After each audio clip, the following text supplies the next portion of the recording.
Lincoln Park, the dark was turning.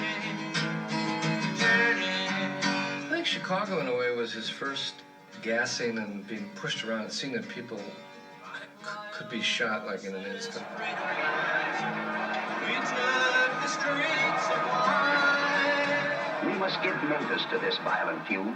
There are millions of decent Americans who are willing to sacrifice for change, but they want to do it without being threatened. They are the non-violent majority.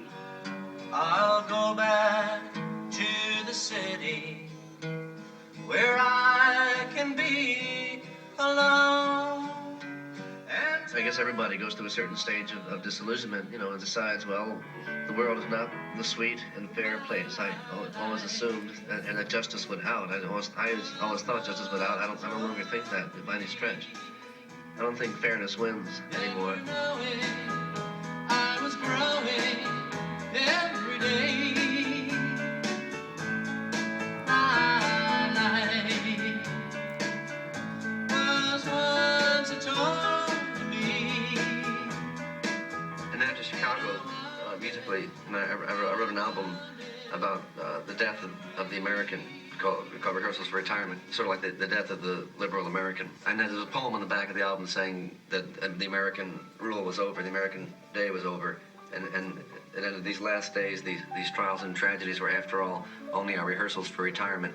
I take my colors. Let us be united for peace.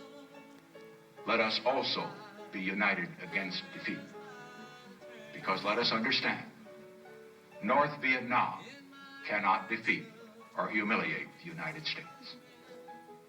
Only Americans can do that. And so there's my happy, optimistic viewpoint of 1968. What else do you want to know? So we got rehearsals, but it was hard to get into the studio, you know, and his house was just a wreck, you know, he just drank day and night, and it was just, wasn't a pretty sight. It was really rough times for him. To believe that your generation is going to change the world by its activism, and then to run up against what happened in Chicago, you've got two choices. You either accept the limitations of what you can do and carry on working and see what is possible, or you make no compromise. And Phil, I don't think Phil fancied making that compromise.